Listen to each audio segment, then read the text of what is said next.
Hello everyone, welcome back to another video. Today, I will be teaching you how to add logic in Typeform to create dynamic and personalized forms. If this video helped you, consider subscribing and leaving a like. Let's get right into it.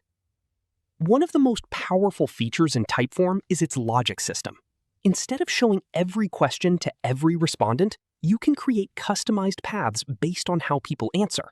This makes your forms feel more interactive, improves the user experience, and helps you collect more relevant information.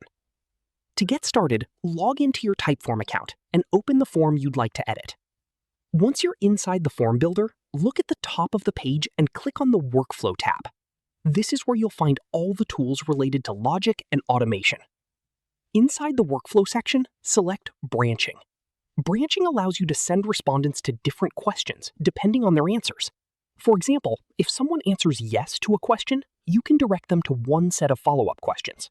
If they answer no, you can send them somewhere else or skip certain questions entirely.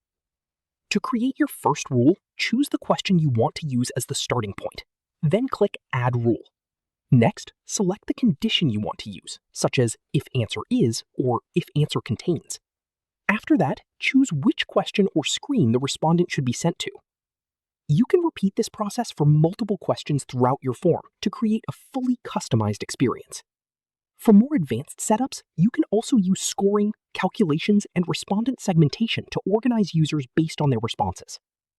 Once you've finished building your logic, be sure to use the preview option to test every possible path. This helps you catch mistakes and ensures respondents see the correct questions. When everything looks good, publish your form and start collecting responses. With Typeform logic, you can create smarter forms that feel personalized and professional without requiring any coding knowledge. If I helped you in this video, consider subscribing and leaving a like, as that helps me make more videos.